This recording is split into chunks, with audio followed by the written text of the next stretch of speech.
Hello, everybody out in H2 land. It's Guy Sansone, and we are having another episode of H2 Getting to Know You. So, apologize to you all in advance because we haven't been doing these as often, but it's my intention to do more. We are lucky enough to have our new CFO, Jim Lebs, here in the house. We figured this is his third day. Day three on the job. No time like the present to not introduce him to you all. And at first, I want to give him a gift to welcome him to the H2 family. It's probably too big, but it's the only one I found. Wow, H2 and swag. It's one of my favorite colors. Thank you. There you go, Jim. Great. Jim started this week. He'll be our EVP and CFO, and he comes with a ton of experience, which I hope he'll be able to share with you some of the things that he's done in the past. But Jim, what do you want to say about yourself, your personal life, your background, where you live? Let's start there. Yeah, sounds great. Guy, first of all, it's great to be here. Super excited to have joined the brand. It was a long process. Guy was very selective, so I'm honored that I finally made it through all of the diligence and scrutiny and was selected to join the team. But it's great to be here. So, let's see, a little bit of background. I'm originally from California, born and raised there, and kind of raised my family, somewhere between LA and San Diego, until they were in middle school. And then career took me to the Central Time Zone, and I joined Sonic Drive-Ins, a restaurant brand that probably most of you are familiar with. A lot of Sonics here in Florida, right? Yeah. Yeah, good stuff. Fun brand. And that took our family to Oklahoma City, which is where we still call home. But 3 years after joining Sonic, my career took me many different places. First and also most recently to Dallas. But I also spent some time in Nashville and spent some time down in the Austin area in Georgetown, Texas. But I've now found myself, I guess, in Jacksonville, at least part-time in Jacksonville. So for now, in terms of geographies, that's been my journey. As far as career goes, let's talk about it, because I think everyone's going to want to know about how you are the restaurant guy. Yeah. And then we'll talk about how that fits in here at H2. Yeah. So the way I convinced Guy that I was qualified for this role was I've got 30 years of experience exclusively in multi-location companies. In broad chunks, I spent the first 10 years of my career-ish in retail brands. I spent the next 15 years after that in various restaurant brands of all shapes and sizes. I mentioned Sonic, but I also used to work for Jack in the Box, and I've worked for Payway and Cici's Pizza, to name a few. But the last 5-ish years, I've been in healthcare brands. Did you actually eat the pizza? I did. Really? But it's a true story that I'd never been into a Cici's until I was in the interview process was the first time I'd actually tried the pizza. Okay. And did it kind of get you excited about the job, or little? No, I did. It was actually, I thought it was a good value proposition. Okay. All right. I'm just curious. Not everybody's. I've never had a Cici's. It's an all-you-can-eat pizza buffet. And so, really? Buffet? The story, when we were part of a management team that helped turn that brand around, and the story we used to hear as people that were interacting with the brand, or they heard that I was an employee of Cici's Pizza, they said, "Oh, that's a place. Oh, we used to go there. We used to go there." Really? And it was back when their kids were in sports or whatever. And so the trick for us as a management team was to convince people, "Hey, you still should come here. The quality is back. The service experience is back." And we were able to do that. And it was a successful brand turnaround. And anyway, restaurants can be a ton of fun.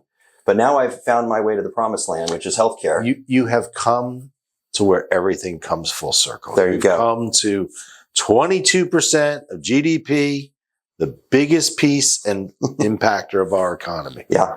You have had some healthcare. I have. Yeah. So for those, the 5 years of healthcare that I've had come in really two flavors. One of them was with the largest multi-site orthodontic platform, very similar to how H2 is structured in the physical therapy space, but specific to orthodontics. It's a company called Smile Doctors. But like H2, it was a brand of brands, or is a brand of brands. Still going strong, still the largest. It's headquartered in the Dallas-Fort Worth area in Texas, and was part of that brand during a very hyper-growth stage of its existence, and very proud of what we accomplished there in terms of its value in the marketplace and the number of locations and practices that it grew to. After that, I dipped my toes into the med spa industry. And so I like the med spa industry. I mean, it's very much in demand these days. A lot of demand. Did a little bit of plastic surgery, some plastic surgery practices, and some core med spa practices. You ate the pizza. Yes. I know you've been to PT at one of our locations in Oklahoma. We'll come back to that. Did you actually try the med spa services? Well, if you think I've had plastic surgery, clearly it failed. Clearly. Okay. But I must admit, I did try Botox. So I'm trying to get rid of these. Did you? You tried it? Yeah, these angry 11s. Does it work? It does, but only for about 3 months. Oh, okay. And then it goes away. But clearly no plastic surgery, at least not yet. Yeah. And tell me about your family. Let's see. So married, my wife and I have 2 children who are, our kids are grown. We're effectively empty nesters. But my youngest is 25 and actually just started grad school in Oklahoma in a forensics program. Mm-hmm. And so she's moved back home while she's going through that program. Mm-hmm. But it's been great. Like I said, we've been in Oklahoma for now, 13-ish years. The kids both went to Oklahoma schools. Mm. So I had one graduate from OU and I had one graduate from Oklahoma State. Mm-hmm. I think it's the same description in other parts of the country, but in Oklahoma. Now you are truly in SEC territory. We are now with OU. You are now, but you're still at Oklahoma. Yeah, right? Yeah. Not trying to piss off all of our Oklahoma friends out there, but you're new to our conference, right? That's true. Just want to. Do you feel like used to dominate the Big 12? Yeah. And now we're just going to dominate the SEC. That didn't happen last week. Well, that was a fluke. Recovering from an injury. Yeah. QB recovering. So that's right. He was out. He was out. He came back. It's a tough game, though. I love. But I did hear. I was able to kind of interact with some of the folks in the Valor brand in Oklahoma, and I do know that you lost a bet recently. I did. Yeah. I should have brought the hat. You should have. You should have. I wore the hat in Oklahoma. Yep.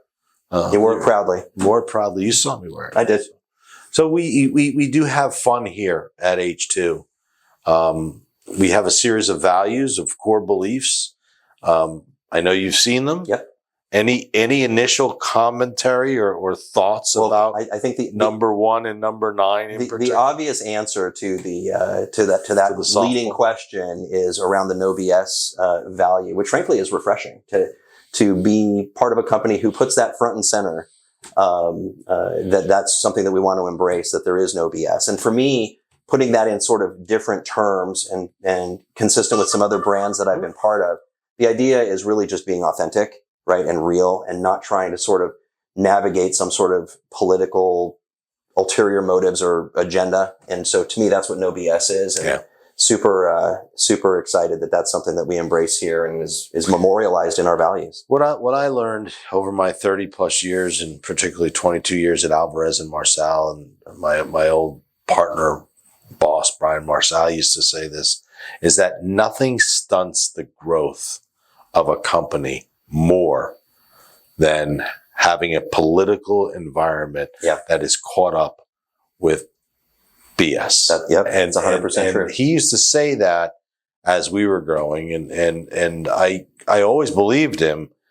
I was able to see it, but I took that policy, and we took that policy here, and we feel it's so powerful, particularly in an entrepreneurial place where you have all these former owners 100%. That have to run their business. And you're trying to bring us together. And as I've said many, many times, the purpose of a company like this is you grow it, you build it, but it'll take us 10 years to get we're in year 6, to build our own culture. Sure. And it's those core beliefs that actually we circle around in the culture. Well, and I think they have to be defended, vigilantly. We have to make sure that what makes H2 special as a platform from the point it was created, and while the culture will evolve, those things that make it special, like the no BS idea, those need to be things that we actually live, we embrace, and make sure that we don't stop talking about. Because as the company grows, just by size, the temptation will be to slip into bigger company bureaucracy and politics, and we should fight to avoid that, and keep H2 special in the ways that it has become just over this first kind of 6 years of existence. Now that you're here, you're going to spend a lot of time in transition. You're going to get out to the field. Doors are open. Yep. 100%. Is there any messages you want to share with the company and people you're going to meet? I guess what I'd like to say is that, there's a lot for me to learn. I'm going to learn from all of you guys out there in terms of how this business operates. I'm not going to presume that I know everything. I have a lot of experience in other businesses, and what's interesting for me is the various experiences that I've had, I can bring to bear or come at things maybe with a slightly different perspective that might help give some of you a different perspective and help us grow. And really, that's the thing that I want to sort of ensure folks realize, is that I like to and chose to be and am honored to be part of the H2 brand because I believe in growth-oriented stories, growth-oriented brands. Mm-hmm. If Guy was looking for someone to just sit here and kind of